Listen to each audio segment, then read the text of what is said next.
in my neighborhood, I've noticed that there's a significant lack of resources that will help students to achieve their goals academically. And this sentiment is not only shared by myself, but with Rebecca Block, the school director of my high school, who said, "School can't fix everything, community can't fix everything, but together we can create solutions."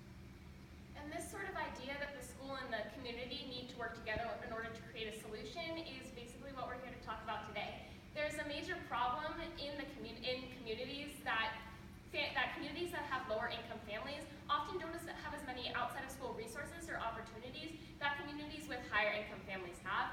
In fact, families in the bottom 20% of income often have students that are 5 to 6 times more likely to drop out of high school than students in higher income communities. And not just drop out of high school, but standardized test scores are affected by this lack of resources, as students in lower income families often score almost 400 points lower on the SAT than students in higher income families. This is often due to a lack of outside of school resources and opportunities such as after school programs for kids in low income communities. So, our project is called Hearts and Minds because we want to build hearts of communities to sharpen the minds of our students.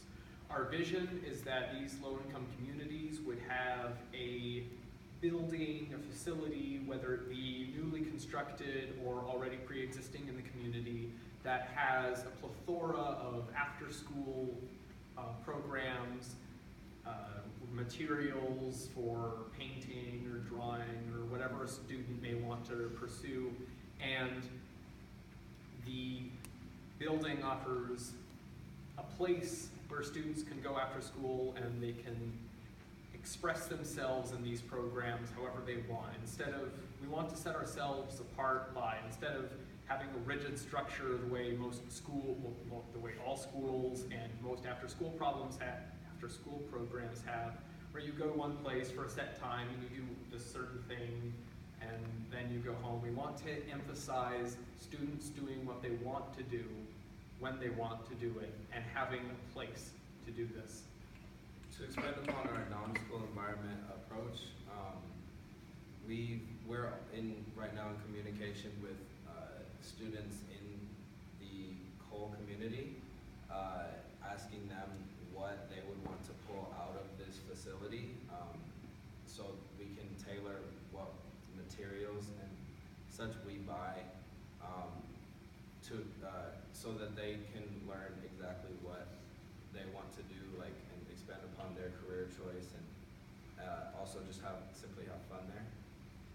And so when we're talking with the community, we can see exactly what kind of materials that they would want, so such as art supplies, books, and access to technology, so that they can enhance their learning. Yeah, and these resources that we'd be placing into these programs and these facilities essentially would help to bolster this idea of outside of school academic achievement. So as we believe, this is just as important as learning inside of the classroom. And because we have these things, like we would need facilities for these kids to go to and resources for these kids, we had the idea to partner with different local businesses or things inside the community in order to provide these resources for the kids.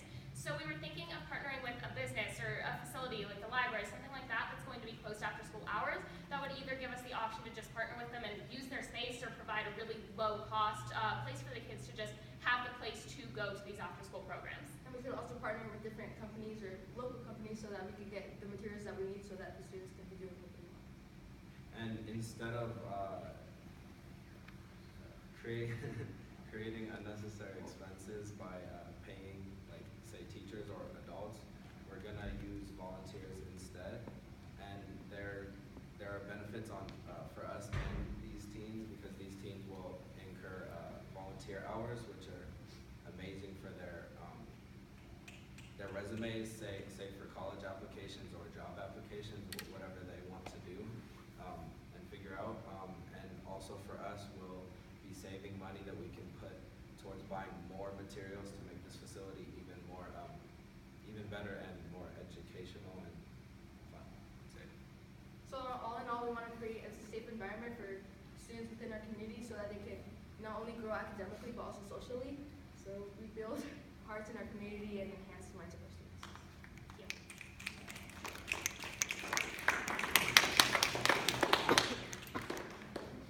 How much funding do you think you'll need, and where do you plan to seek investors? So first we would like to just start in the Cole community in the Five Points neighborhood, where 4 of us go to high school. And we were thinking to just get investors from partnering with the local businesses as we were talking about. I know the library, I volunteered there for 4 years, has an after-school school program. So how do you guys plan, are you guys planning on partnering with them? Because they do somewhat of what you guys are saying you guys want to do with your Hearts and Minds program. And also, how do you differ from the Boys and Girls Clubs that you can find in like Montbello, or like, I don't know if Cole has one. So, to address your libraries part, we were thinking, our first step would be a meeting with like major community figures and figure out what this facility would look like. Part of this may be, say, whoever runs the library in the Cole neighborhood, and we could partner with that library and offer the books and computers and that to our students. We also researched our competitors, such as like Boys and Girls Club, and we found some studies that say that students may not like after-school programs because of the structure that makes it feel like school. Like I mentioned, like go to this place, do this for this amount of time. We'd like to offer less structure for these students so they can have more individuality. And of course, this program or this facility is in a way student run because we have student volunteers running it, and that creates a certain comfort level with the students and makes them feel that they're not in school anymore, that they're hanging out with friends. Any more questions? I have a question about how this facility will be self-sustainable. So like how would you guys I don't know if there'd be offers like charge of students, but like how would you guys make this how would you guys So with that, we were hoping to, A, not have as many expenses as a lot of other companies in partnering with local businesses.